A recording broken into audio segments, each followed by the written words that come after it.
Commander Daeho sat in his captain's chair aboard the patrol vessel Sentinel's Watch, his eyes scanning the displays that surrounded him. The ship drifted quietly at the edge of human-controlled space, far from Earth and the busy colonies closer to home. Out here things were usually peaceful, boring even. Most days passed without incident, just endless watching and waiting. That changed when Lieutenant Jiwon called out from her station. "Commander, I have multiple contacts entering Sector 7. They just appeared on long-range sensors." Her voice was calm, but Daeho heard the tension underneath. Unknown ships appearing at the border always meant potential trouble. Daeho leaned forward. "How many ships are we looking at?" Jiwon's fingers moved quickly across her console. The main screen shifted to show sensor data. Daeho felt his stomach tighten. 40 ships. 40 massive ships, each one several times larger than his patrol vessel. The readings showed energy signatures that made human warships look like toys. "Get me a visual," Daeho ordered. The screen changed again. The unknown ships appeared, and they were beautiful in a terrifying way. Dark metal hulls covered in glowing lines of purple energy. Weapon ports lined their sides like teeth in a predator's mouth. These were warships built for one purpose only. "Sir, I'm picking up their identification signal," Jiwon said. "They're Krellian Dominion vessels." Daeho had heard of the Krellian. Everyone in human space had heard the stories. They were conquerors who had crushed 17 different civilizations in the past 100 years. Their military was legendary, their ruthlessness well documented, and now 40 of their warships were sitting at humanity's doorstep. "Open a communication channel," Daeho said. "Standard border protocol." The communication system beeped, indicating the channel was open. Daeho cleared his throat and spoke with as much authority as he could manage. "Unknown vessels, you are entering sovereign territory of the Human Federation. State your intentions or turn back immediately." For a moment, there was only silence. Then the screen flickered and a face appeared. The creature looking back at Daeho was massive, with gray-scaled skin and 4 eyes that gleamed with intelligence. The Krellian wore armor decorated with symbols that probably indicated high rank. "I am Overlord Thexvar, commander of the Krellian Dominion 5th Expeditionary Fleet." The alien's voice was deep and rumbling. "Your warning is noted and ignored. The Krellian Dominion travels where it wishes." Daeho felt anger rise in his chest but kept his voice steady. "This is human space. We have treaties and borders that are recognized by the Galactic Council. You must respect our sovereignty." Thexvar made a sound that might have been laughter. "Humans. Yes, I have read about your species. 300 years in space and you control 30 systems. 30. The Dominion controls 600. You are children playing at being a civilization." Before Daeho could respond, another figure appeared on the screen beside Thexvar. This Krellian was thinner, with robes instead of armor. His eyes seemed older, more cautious. "Overlord, perhaps we should consider their request," the robed figure said. "I am High Envoy Quintal, and I have studied humanity extensively. Their history shows unusual patterns. They are persistent in ways that could prove problematic." Thexvar turned one of his eyes toward Quintal. "Problematic? Look at their ship, Envoy. A single patrol vessel against our fleet. They have nothing that can threaten us." Quintal's expression was difficult to read, but Daeho thought he saw concern there. "It is not their current military strength that concerns me, Overlord. It is their nature. Humans have fought wars continuously throughout their entire existence. Even against impossible odds, they rarely surrender. I advise we simply go around their territory. Our destination lies beyond their borders anyway." "Go around?" Thexvar's voice rose with anger. "The Krellian Dominion does not divert course for anyone, especially not for primitives who have barely left their homeworld. We will pass through their space, and if they attempt to stop us, we will crush them." Daeho interrupted. "Overlord Thexvar, I am transmitting our formal objection to your planned route. I strongly advise you to reconsider. We do not want conflict, but we will defend our territory." Thexvar looked back at Daeho, and the human commander saw nothing but contempt in those alien eyes. "Commander, your little ship could not even scratch the paint on my flagship. Run home to your superiors and tell them the Krellian fleet is coming through. They may watch or they may die.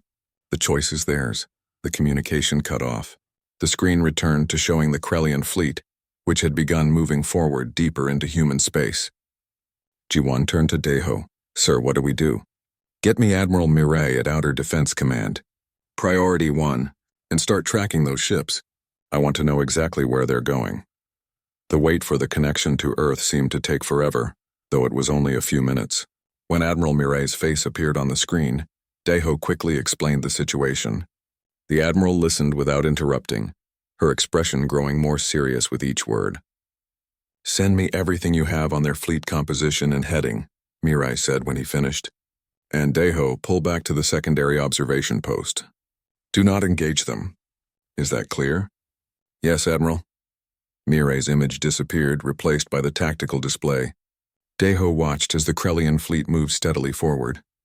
They were heading toward the inner colonies, toward places where millions of humans lived and worked. Hours passed. Deho received updates from Outer Defense Command. The entire human military was being mobilized. Ships were being recalled from patrol routes, defensive positions were being established, and evacuation plans were being prepared for the most vulnerable colonies. Then came the message everyone had been waiting for. Admiral Mirai was sending one final transmission to the Krellian fleet. Deho listened as the Admiral's voice played over the general communication channel. "Overlord Thexavar, this is Admiral Mirai of Earth's Outer Defense Command. I am sending this message on behalf of all humanity. You are advised to turn away from Earth's region immediately. We have no desire for war with the Krellian Dominion. However, if you continue on your current course, you will be entering populated human systems. We cannot and will not allow that. Turn back now while peace is still possible." Deho waited for the response. So did everyone else monitoring the channel. When Thexvar's reply came, it was brief and dismissive. "Your warning means nothing, Admiral. The Krellian fleet advances. Prepare your people for what comes next." Jiwan looked at Deho with worry clear on her face. "Do you think we can stop them, sir?" Deho thought about the intelligence reports he had seen. The Krellian had plasma weapons that could destroy planets. Their shields could withstand anything in humanity's arsenal. Their soldiers were stronger, larger, and more experienced than human Marines. By every measure, humanity was outmatched. But Deho also thought about human history. He thought about all the times humans had faced impossible odds and somehow survived. He thought about how humans adapted, how they learned, how they refused to give up even when defeat seemed certain. "I don't know if we can stop them," Deho finally answered. "But I know we'll try, and I know they're going to regret not listening to the warning." On his screen, the Krellian fleet continued forward, 40 massive warships advancing into human space like a dark tide. They had been advised to turn away. They had chosen arrogance instead. Now both sides would discover what that choice would cost. The Krellian fleet moved through human space like they owned it. Overlord Thexvar stood on the bridge of his flagship, watching the scanner displays with satisfaction. No human ships had attempted to stop them. The primitives were smart enough to recognize superior power when they saw it. High Envoy Quintal stood nearby, studying his own data tablet. His concerns had only grown stronger. The human communication networks were buzzing with activity. They were planning something. He could feel it. "Overlord, perhaps we should slow our advance," Quintal suggested. "Give the humans time to fully evacuate any colonies in our path. There is no honor in killing civilians." Thexvar turned two of his eyes toward the envoy. "There is no honor in showing weakness to primitives." We maintained course and speed. Ahead of them lay the Tau Ceti system, home to a small human mining colony called New Jeju. 12,000 humans lived there, harvesting minerals from asteroids and the planet's surface. It was not a military target, but it lay directly in the fleet's path. Captain Hyun received the alert when the Krellian fleet was 6 hours from New Jeju. He commanded the destroyer Iron Resolve, one of only 3 human warships in the system. The other 2 were frigates, smaller and less powerful than his ship. Together, they represented humanity's entire defensive force for this colony. Hyun looked at the tactical display showing 40 Krellian warships approaching. The numbers were impossible. His 3 ships could not win this fight. They could not even slow the enemy down significantly. But orders from Admiral Mirai were clear. Delay the Krellian fleet. Buy time for the civilians to evacuate. "How long until the last transport leaves?" Hyun asked his executive officer. 4 hours, sir. We need 4 hours. Then we give them 4 hours. Hyun turned to his crew. All hands to battle stations. This is not a drill. We engage the enemy fleet in 90 minutes. Specialist Bora sat at her electronic warfare station, her hands shaking slightly. She was 23 years old, fresh from training, and this was supposed to be a quiet posting. Mining colonies did not see combat. Except now, 40 alien warships were coming, and her job was to somehow disrupt their superior technology with equipment that was already outdated before she was born. Bora, Captain Hyun's voice was gentle but firm. I need you focused. Can you do your job? She took a deep breath and nodded. Yes, sir. I'm ready. The two frigates moved into position first. They were called Shield and Defender, and their captains knew they were about to die. Their job was simple. Get the Krellians' attention. Make them shoot. Die slowly enough to buy more time. The Krellian fleet did not even slow down when they detected the human ships. War Chief Vexnor, commanding the forward elements, saw the three small vessels and laughed. This would be over in seconds. All forward batteries open fire, Vexnor ordered. The Krellian plasma cannons lit up space with purple energy. The bolts crossed the distance between the fleets in moments. The frigate Shield tried to dodge, but the Krellian targeting systems were too accurate. 3 plasma bolts hit the small ship simultaneously. The frigate's shields collapsed instantly and the hull came apart like paper in a fire. 32 crew members died before they even knew they were hit. The frigate Defender had a few more seconds. Her captain managed to launch every missile the ship carried. 8 warheads racing toward the Krellian fleet. Then more plasma fire found Defender, and she joined her sister ship in death. Another 40 lives gone. Most of the missiles were destroyed by Krellian point defense systems. Automated weapons tracked and eliminated the threats with casual efficiency, but 3 missiles got through. They slammed into a Krellian cruiser, exploding against its shields.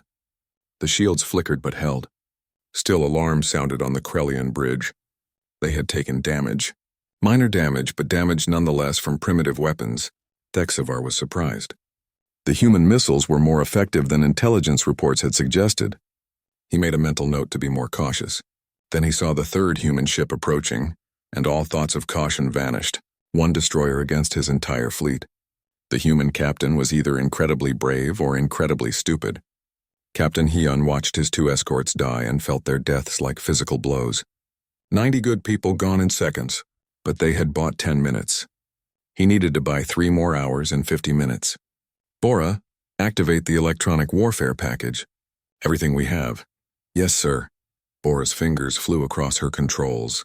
The experimental system hummed to life. Human intelligence had managed to capture some Krellian communication protocols from previous encounters with other species. The system would attempt to flood the Krellian network with false data, viruses, and intrusion codes. The effect was immediate. On 30 Krellian ships, communication systems started glitching. Navigation data flickered, target locks wavered. It only lasted 40 seconds before the Krellian security systems adapted and locked out the human intrusion. But 40 seconds was enough. All weapons fire, Hyun ordered. The Iron Resolve unleashed everything. Railgun slugs accelerated to incredible speeds. Nuclear-tipped torpedoes streaked forward. Kinetic penetrators, nothing more than dense metal rods, flew toward the Krellian flagship. In those 40 seconds of confusion, the human weapons found their targets. 2 torpedoes hit the Krellian flagship's engine section. The nuclear explosions were small by planetary standards but devastating to ship systems. The flagship's main engines went offline. Another ship took railgun hits that penetrated its shields during the brief moment of disruption. A Krellian frigate exploded when a lucky shot hit its reactor. Thexavar roared in rage. 3 ships damaged or destroyed by 1 primitive vessel. This was unacceptable. All ships concentrate fire on that destroyer. I want it obliterated. 20 Krellian warships opened fire at once.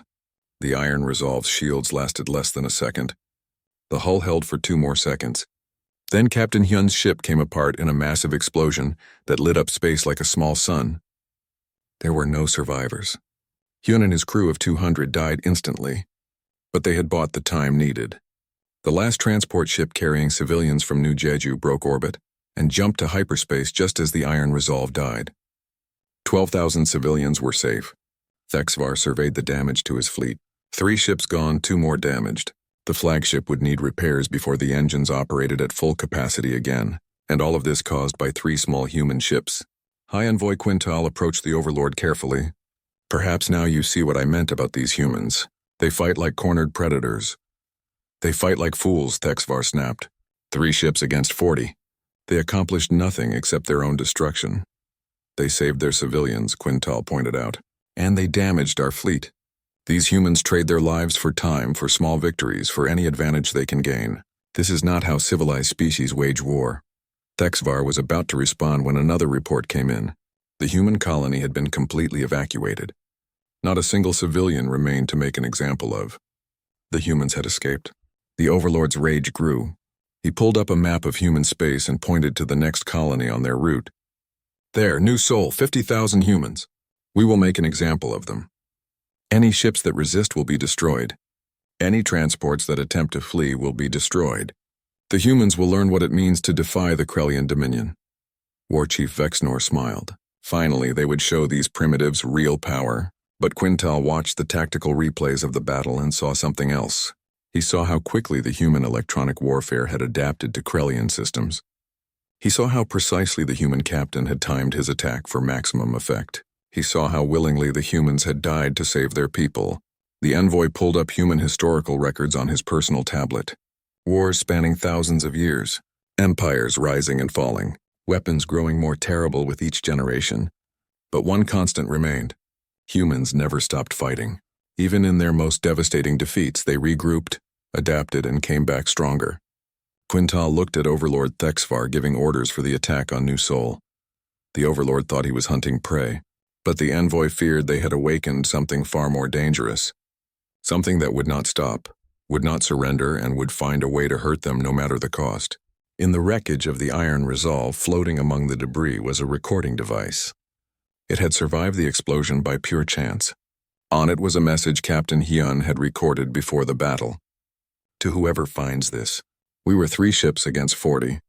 We had no chance of winning, but we fought anyway because behind us are 12,000 people who deserve to live. We were warned they were coming. Now they are warned too. This is what happens when you threaten humans. We don't care about odds. We don't care about superior technology. We care about protecting our people, and we will never stop fighting. The recording would eventually be found by a Krellian salvage team. Thexvar would delete it without watching, but Quintal would make a copy, and he would watch it many times in the days ahead, and each time his concerns would grow deeper. Admiral Mirai sat in the command center deep beneath Earth's surface, watching displays that showed the advancing Krellian fleet. The news from New Sol was devastating. The Krellian had destroyed every transport ship trying to leave. 50,000 civilians dead. The colony itself was burning, its cities reduced to rubble by orbital bombardment. The message was clear. Thexvar was done showing restraint. Any human colony in his path would be destroyed, civilian or not, and there was nothing the human fleet could do to stop him in direct combat. The technology gap was simply too large, but Mirai had not become admiral by fighting fair battles. Colonel Taeyang entered the command center, his marine combat armor still showing scorch marks from the last engagement. He had been leading boarding actions against Krellian supply ships, small hit-and-run attacks that did little real damage but kept the enemy nervous. You wanted to see me, Admiral? Mirai gestured to the star map. Proxima Centauri. The Krellian fleet will reach it in 4 days. I want to set a trap. Taeyang studied the display. Proxima Centauri was a human system, but not heavily populated. 3 small stations and some mining operations. What kind of trap? The kind they'll see coming, Mirai said. We're going to evacuate the system completely. Leave behind automated defenses, mines, obvious obstacles. They'll detect them easily and destroy them. They'll think we're running scared, aren't we? Taeyang asked quietly. Mirai allowed herself a small smile. Scared? Yes. Running? No. While they're busy clearing out the obvious defenses, you and your Marines are going to board their ships. Taeyang's eyes widened. Admiral, boarding actions are one thing against supply ships. But their main fleet? Their security will be at maximum, which is why they won't expect it. Captain Sumi has a stealth ship positioned in the system. The silent prowler can hide in the star's corona, invisible to their sensors. When the fleet enters the system, your Marines will launch from the asteroid belt using cold thrusters. You'll look like debris until you're close enough to board. How many ships can we hit? Taeyang asked. All of them if possible, but I'll settle for 20. Plant fusion charges in their engine rooms. We're going to cripple that fleet. Taeyang nodded slowly. It was a desperate plan, maybe even a suicidal one. But desperate was all they had right now. I'll need 3 days to position my people in the belt. You have 2. The fleet moves faster than our initial projections. 2 days later, Colonel Taeyang floated in the darkness of space, hidden among the asteroids of Proxima Centauri's belt. Around him, scattered across millions of kilometers of space, were 800 Marines. They had been waiting in silence for 36 hours, powered down, using the rocks themselves as cover. Each Marine wore heavy assault armor designed for boarding actions: magnetic boots, cutting torches, explosive charges, and enough ammunition to fight through a ship's crew. They also carried fusion bombs, small devices capable of destroying a warship from the inside. All units, this is Taiyang. The enemy fleet is entering the system. Maintain silence and wait for my signal. The Krellian fleet emerged from hyperspace in perfect formation. Thexvar immediately spotted the human defenses. Automated weapons platforms, minefields, and defensive satellites. Exactly what he expected from a retreating enemy. Clear the path, he ordered. Krellian weapons made short work of the human defenses. Plasma cannons vaporized satellites. Point defense systems detonated mines. Within an hour, the way was clear. Thexvar was pleased. The humans were breaking. Soon they would reach Earth, and this annoyance would end. High Envoy Quintal was less confident. Overlord, this seems too easy. The humans fought viciously at every other system. Why abandon this one without a fight? Because they are running out of ships, Envoy. They cannot stop us, so they run. Let them. It only delays the inevitable. The fleet moved deeper into the system, passing through the asteroid belt. Standard procedure was to scan for threats, but the scans showed only rocks and ice. Nothing dangerous. Nothing alive. That was when Captain Sumi gave the signal. The silent prowler had been hiding in the corona of Proxima Centauri for 3 days. The heat was tremendous, but the ship's ablative armor was designed for exactly this kind of stealth operation. Now Sumi powered up the engines and armed her one experimental weapon. Electromagnetic pulse ready, her weapons officer reported. Fire. The pulse erupted from the silent prowler, a wave of electromagnetic energy that washed over the Krellian fleet. It was not strong enough to damage the ships, but that was not its purpose. For 90 seconds, the pulse disrupted shield generators across the fleet. The Krellian shields flickered and died. At that exact moment, Taeyang gave the order. 800 Marines ignited their thrusters simultaneously. Small pods, barely larger than coffins, shot out from asteroid hiding spots. They accelerated toward the Krellian ships, using the asteroids themselves as cover. By the time Krellian sensors detected them, it was too late. The pods latched onto 20 Krellian ships. Magnetic clamps locked onto hulls. Cutting torches activated, burning through armor. Marines poured inside, moving fast, weapons ready. War Chief Vexnor was in his quarters when alarms began screaming. He grabbed his weapon and rushed to the corridor. What he saw shocked him. Humans. Small armored figures moving through his ship like a plague. They threw explosives around corners, fired weapons with brutal efficiency, and moved with a coordination that spoke of extensive training. Krellian soldiers rushed to repel the boarders. The Krellian were larger, stronger, more heavily armored, but the corridors of their own ships worked against them. In the tight spaces, human agility was more valuable than Krellian strength. The humans used every advantage, every trick. They vented atmosphere behind them, forcing Krellian troops to slow down. They sabotaged internal systems, plunging sections into darkness. They fought like demons. Colonel Taeyang led the assault on the flagship personally. His team of 12 Marines fought through 3 decks of Krellian defenders. They lost 4 Marines in the fighting, but they reached the engine room.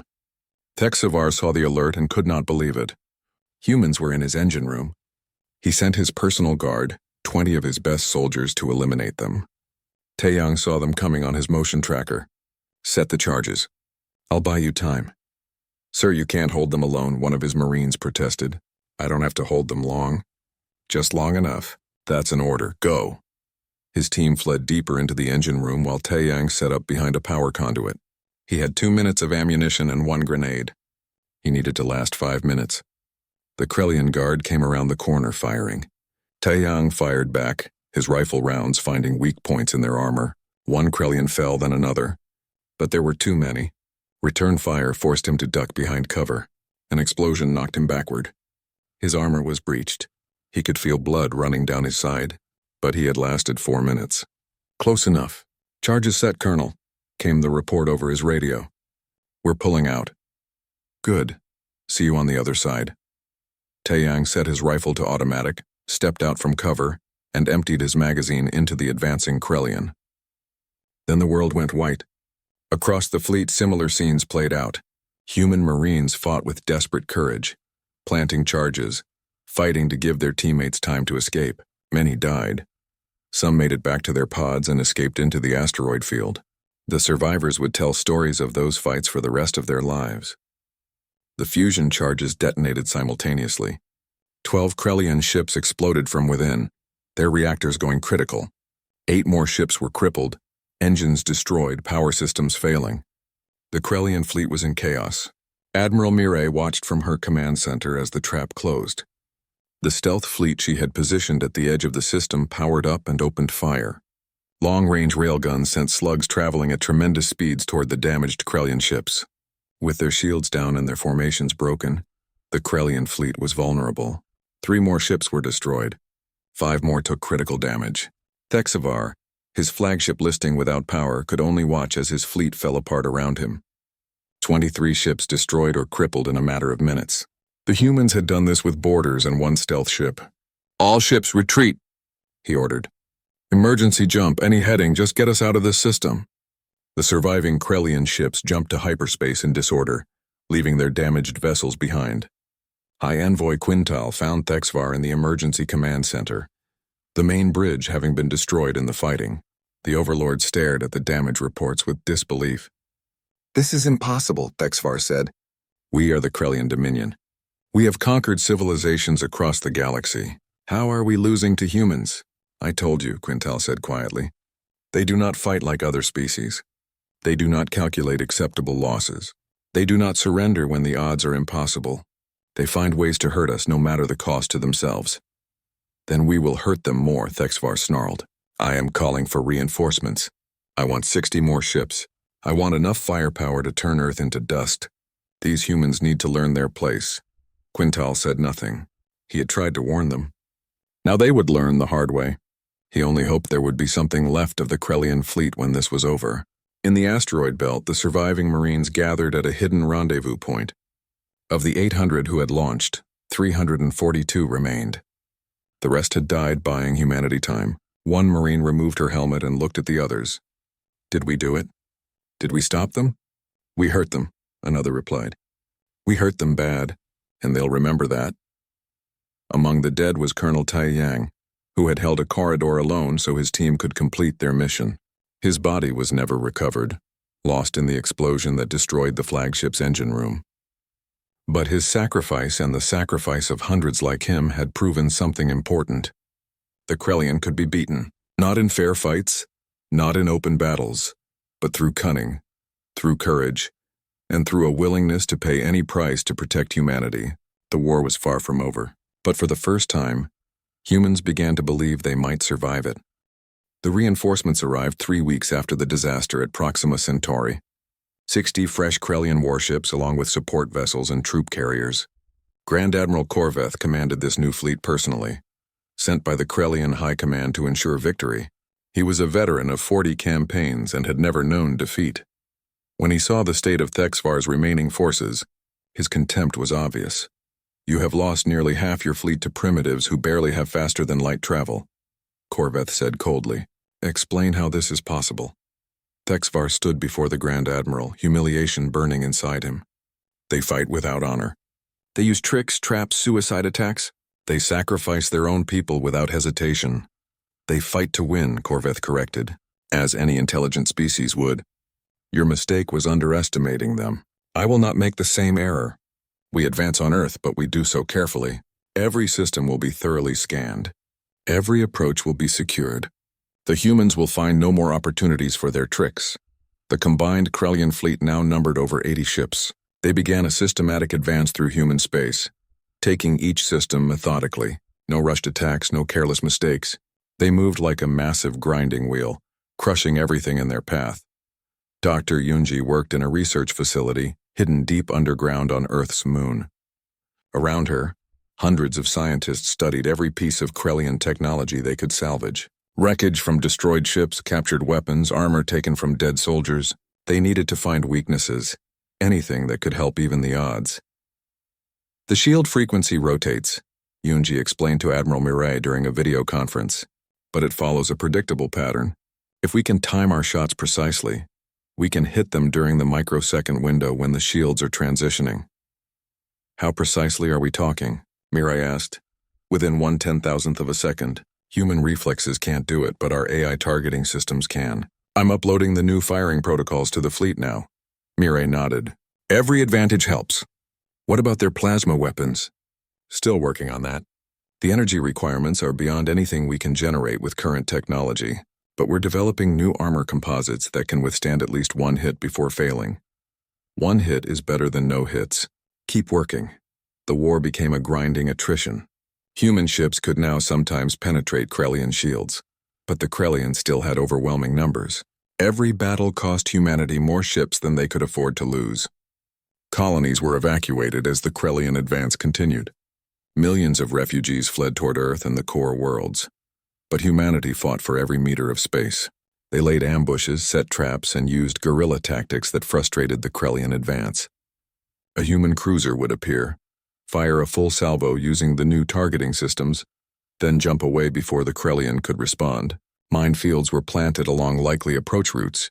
Automated weapons platforms hid in asteroid fields waiting for targets. The Krellian fleet lost ships steadily. One here, 3 there, a dozen in an unlucky encounter. Not enough to stop them, but enough to slow them down and keep them cautious. General Young-ho commanded the defense of Mars when the Krellian fleet finally reached the solar system. Mars was the outer defensive line protecting Earth. If it fell, Earth would be next. Young-ho had 3 months to prepare. He used every day. The entire planet became a fortress. Every canyon was rigged with explosives. Every settlement had hidden bunkers filled with weapons and supplies. Every tunnel network had escape routes and choke points. Automated defense systems were installed in orbit and on the surface. Mars would not fall easily. The Krellian fleet arrived in overwhelming force. 20 warships plus troop carriers. War Chief Vexnor was given command of the ground assault. After his ship had been boarded at Proxima Centauri, he wanted revenge. He would personally crush the human defenders. The orbital bombardment began first. Krellian plasma cannons fired on the Martian cities from space. But the cities were already evacuated, the civilians long gone. The Krellian were destroying empty buildings. Then the Krellian defense satellites opened fire. Railgun platforms launched slugs at the Krellian ships. The new targeting systems worked. Shots that should have been blocked by shields instead penetrated, causing real damage. One Krellian cruiser lost its main engines. Another took damage to its command section. Surprised and annoyed, the Krellian pulled back and destroyed the satellites from longer range. Then they began landing troops. War Chief Vexnor commanded 50,000 soldiers. They descended in massive dropships, landing near the largest Martian settlement. The humans had abandoned it, or so it appeared. The Krellian forces advanced into the city. That was when the first bombs exploded. Buildings collapsed, burying Krellian troops in rubble. Hidden automated guns opened fire from unexpected angles. Krellian soldiers fell before they even saw their attackers. Vexnor pushed forward anyway. His forces outnumbered the humans, and his soldiers were superior fighters. They would take this city, then move to the next. But the city itself became their enemy. Tunnels collapsed when Krellian soldiers entered them. Atmosphere vents suddenly opened. Explosive decompression killing dozens. Power stations exploded when touched. Every building, every street, every corridor was a potential death trap. Commander Daeho sat in his captain's chair aboard the patrol vessel Sentinel's Watch, his eyes scanning the displays that surrounded him. The ship drifted quietly at the edge of human-controlled space, far from Earth and the busy colonies closer to home. Out here things were usually peaceful, boring even. Most days passed without incident, just endless watching and waiting. That changed when Lieutenant Jiwon called out from her station. Commander, I have multiple contacts entering Sector 7. They just appeared on long-range sensors. Her voice was calm, but Daeho heard the tension underneath. Unknown ships appearing at the border always meant potential trouble. Daeho leaned forward. How many ships are we looking at? Jiwon's fingers moved quickly across her console. The main screen shifted to show sensor data. Daeho felt his stomach tighten. 40 ships.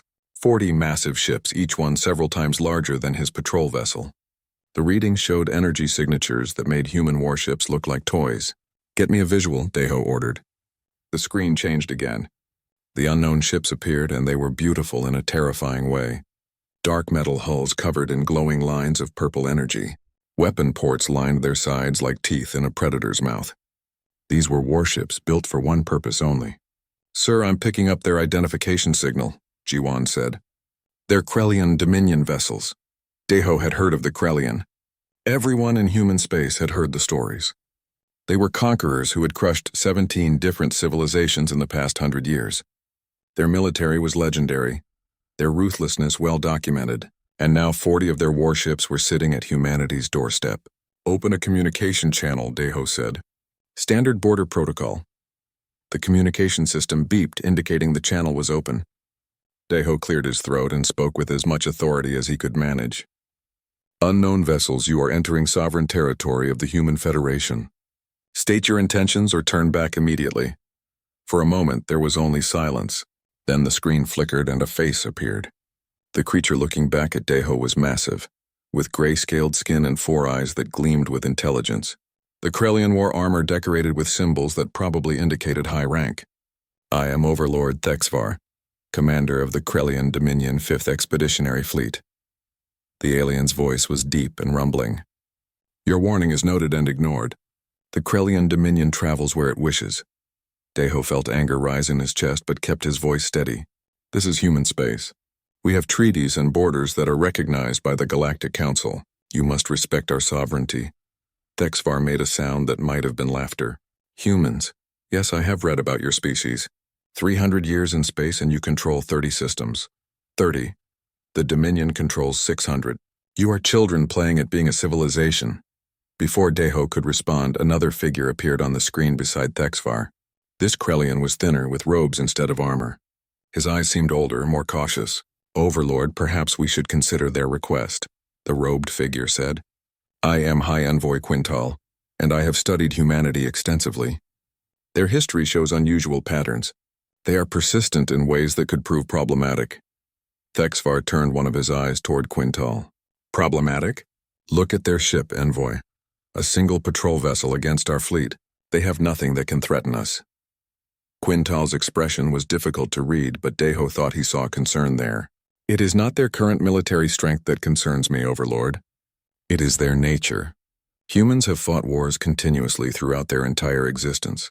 Even against impossible odds, they rarely surrender. I advise we simply go around their territory. Our destination lies beyond their borders anyway." "Go around?" Thexvar's voice rose with anger. "The Krellian Dominion does not divert course for anyone, especially not for primitives who have barely left their homeworld. We will pass through their space, and if they attempt to stop us, we will crush them." Deho interrupted. "Overlord Thexvar, I am transmitting our formal objection to your planned route. I strongly advise you to reconsider. We do not want conflict, but we will defend our territory."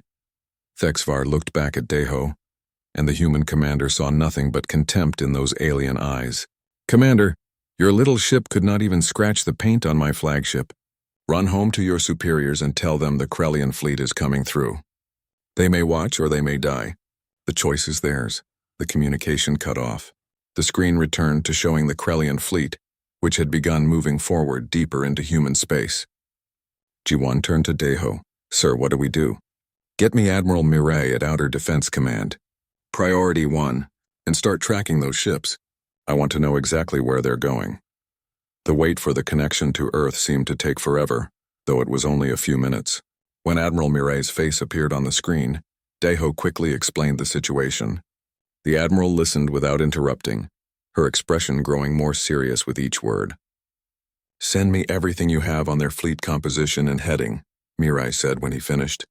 "And Deho, pull back to the secondary observation post. Do not engage them. Is that clear?" "Yes, Admiral." Mireille's image disappeared, replaced by the tactical display. Deho watched as the Krellian fleet moved steadily forward. They were heading toward the inner colonies, toward places where millions of humans lived and worked. Hours passed. Deho received updates from Outer Defense Command. The entire human military was being mobilized. Ships were being recalled from patrol routes, defensive positions were being established, and evacuation plans were being prepared for the most vulnerable colonies. Then came the message everyone had been waiting for. Admiral Mireille was sending one final transmission to the Krellian fleet. Deho listened as the Admiral's voice played over the general communication channel.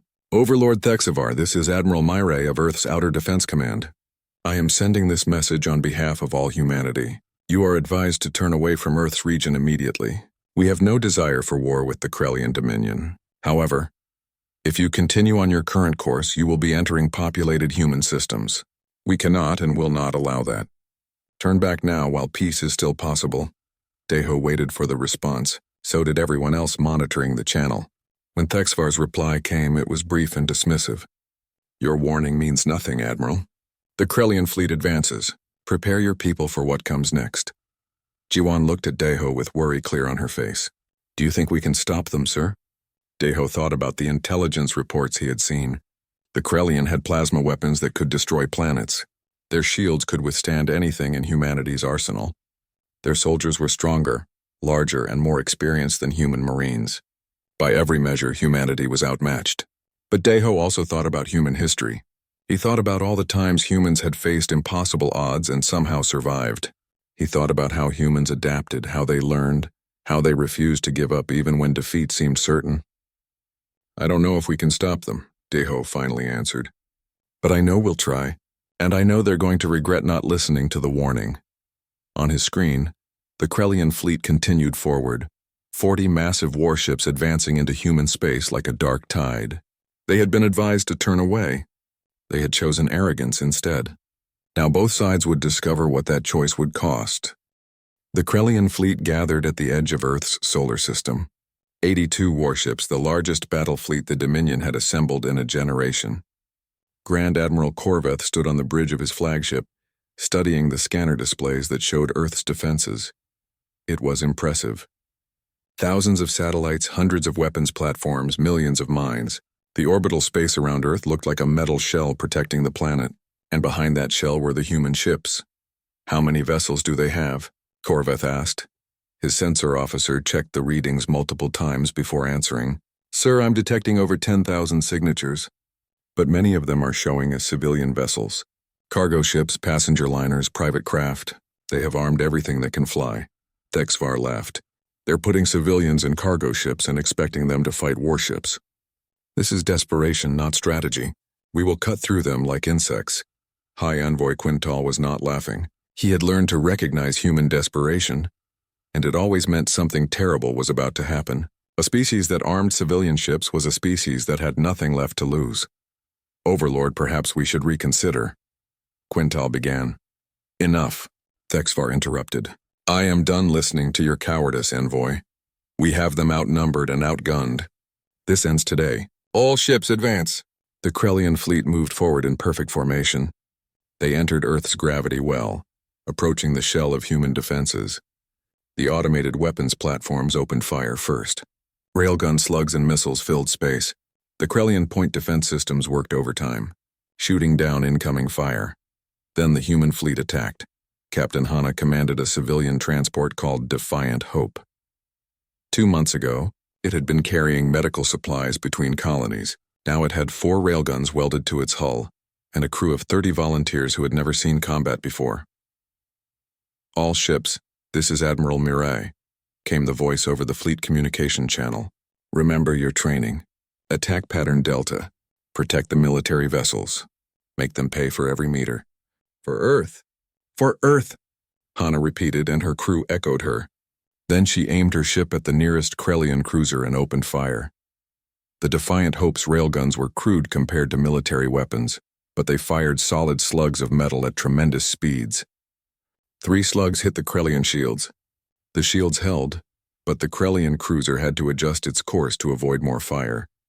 That adjustment brought it into the firing line of 5 more civilian ships. 20 railguns opened fire simultaneously. The Krellian shields flickered under the bombardment. 1 slug penetrated, tearing through the hull and causing internal damage. Then the Krellian cruiser returned fire. Plasma cannons vaporized the Defiant Hope and 2 other civilian vessels in seconds. 90 people died instantly. But 30 more civilian ships were already moving into position, firing, drawing the Krellians' attention away from the military vessels. The civilian fleet was a swarm of small, individually weak ships that became dangerous through sheer numbers and courage. Admiral Myre watched from the orbital command station. She saw her people dying by the hundreds, civilian volunteers who had signed up knowing they would probably not survive. Each death hurt, but each death bought time and created opportunities. Military fleet, execute attack plan Omega, Myray ordered. 30 human warships had been hiding behind the civilian fleet. Now they emerged and opened fire with every weapon they had. The new targeting systems that Dr. Yunji had developed proved their worth. Human weapons found the exact microsecond when Krellian shields were vulnerable. Shots that should have been blocked instead penetrated. 3 Krellian warships exploded. 5 more took critical damage. The Krellian formation began to break apart as ships maneuvered to avoid fire. Grand Admiral Korveth was shocked by the effectiveness of the human weapons. How are they penetrating our shields? They have adapted their targeting systems, his tactical officer reported. They are hitting us during shield rotation. Then adjust our shield rotation to a random pattern. That will reduce shield effectiveness by 30%. Do it anyway. But the adjustment came too late. The human fleet pressed their attack. Civilian ships rammed Krellian vessels when their weapons ran out. One cargo hauler, its hull breached and life support failing, accelerated directly into a Krellian battleship at full speed. The collision destroyed both ships but created an opening for human warships to exploit. President Junho watched the battle from the command bunker deep beneath Earth's surface. He saw the casualty reports climbing. Thousands dead already, more dying every minute. But they were holding. The Krellian advance was stalling. Admiral, when do we activate the mass drivers? Yunyo asked. Mirai studied the tactical display. The Krellian fleet was deep in Earth's gravity well now, exactly where she wanted them. Now, sir, give the order. For 6 months, Dr. Yunji's team had been constructing something special. Orbital mass drivers. Enormous electromagnetic railguns built into platforms hidden among the defensive satellites. They did not fire sophisticated missiles or energy weapons. They fired simple tungsten rods, each one the size of a telephone pole, accelerated to a significant fraction of light speed. The targeting computers calculated firing solutions for all 40 mass drivers simultaneously. The tungsten rods were released. They accelerated down magnetic rails, reaching incredible speeds. The kinetic energy they carried was equivalent to small nuclear weapons. The rods crossed the distance to the Krellian fleet in seconds. Krellian shields, designed to stop energy weapons and explosive missiles, were useless against solid metal moving at relativistic speeds. The rods punched through shields like they were not there. 20 Krellian ships were destroyed in the first volley. The tungsten rods hit with such force that they simply tore the ships apart. 15 more vessels were crippled, their hulls breached, their systems failing. Thexvar watched in horror as his fleet died around him. This is impossible. How do they have weapons like this? They are kinetic weapons, Overlord, his science officer reported. Simple physics. Mass times velocity. Our shields cannot stop them. All ships retreat. Get us out of this gravity well! But Admiral Mirai had planned for this too. Human ships had been maneuvering throughout the battle, not just to attack but to position themselves along the Krellian retreat routes. Now they revealed their final trap. Minefields that had been dormant suddenly activated. Thousands of mines, each one carrying a nuclear warhead. The Krellian fleet, trying to retreat in disorder, sailed directly into them. Explosions blossomed throughout the fleet. Grand Admiral Korveth realized they were trapped. The human defenses surrounded them. The civilian fleet still swarmed around them like angry insects. The mass drivers could fire again at any moment. His fleet was being systematically destroyed. Sir, we have lost 47 ships, his tactical officer reported. 23 more are damaged. We cannot win this battle. Korveth had commanded fleets for 30 years. He had conquered systems and destroyed enemies. But he had never faced anything like this. The humans were not just fighting to win, they were fighting to survive. And they were willing to sacrifice everything for that survival. Open a communication channel to the human command, Korveth ordered quietly. President Junho's face appeared on the screen. Behind him stood Admiral Mirai. Both looked exhausted but determined.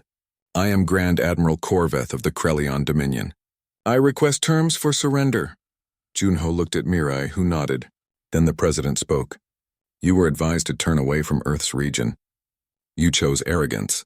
You destroyed our colonies, killed our people, and thought we would break. Instead, you have brought forth your finish. These are our terms. Your fleet will power down all weapons and prepare to be boarded. Your surviving ships will be escorted out of human space under guard. The Krellian Dominion will recognize human territorial sovereignty and agree to a peace treaty with reparations for the colonies you destroyed. These terms are not negotiable. Thexvar appeared on the screen beside Corveth. This is unacceptable. We are the Krellian Dominion. We do not surrender to primitives. Then you will die here, Mireille said coldly. We still have 6,000 ships willing to ram your vessels if necessary. We still have the mass drivers. We still have millions of mines. You have already lost more than half your fleet. How many more Krellian will die for your pride, Overlord? Corveth looked at Thexvar. The Overlord is relieved of command. He will face a military tribunal when we return home. I accept your terms, President Junho. High Envoy Quintal finally spoke. I tried to warn you. I studied humanity extensively. Your greatest weapon is not your technology or your ships. It is your refusal to surrender. You do not know how to quit. You are correct, Envoy, Mireille replied. We learned long ago that survival is not given. It must be earned with blood, sacrifice, and determination. You were warned. You should have listened. The Battle of Earth was over. The Krellian fleet powered down their weapons. Human Marines boarded the surviving ships to ensure compliance. The cost had been terrible. Over 4,000 civilian ships destroyed. 15 military vessels lost. 8,000 dead, another 12,000 wounded. But Earth stood. Humanity survived. And the Krellian Dominion had learned a lesson they would not forget. 3 months later, the peace treaty was signed.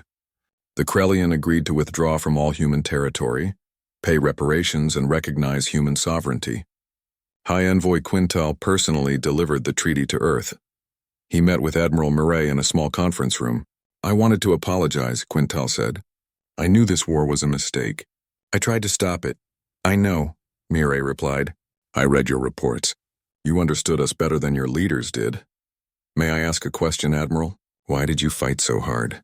Your losses were tremendous. At several points you could have negotiated a conditional surrender that would have saved lives. Why continue fighting? Mireille was quiet for a moment. Because surrender would only delay the inevitable. If we had shown weakness, the Krellian would have come back eventually. Other species would have seen us as easy targets. We had to prove that attacking humanity costs more than anyone is willing to pay. We had to show the galaxy that we would rather die fighting than live as subjects. Quintal nodded slowly. You succeeded. The story of this war is spreading. Other species now speak of humanity with respect and caution. Some say fear. Good, Mireille said.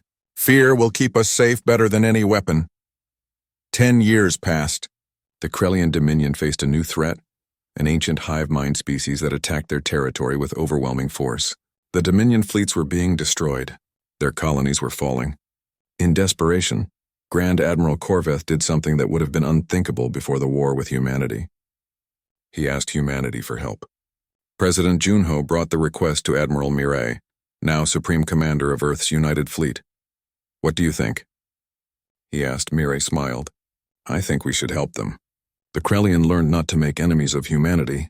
Now it is time for the galaxy to learn what it means to have humanity as an ally.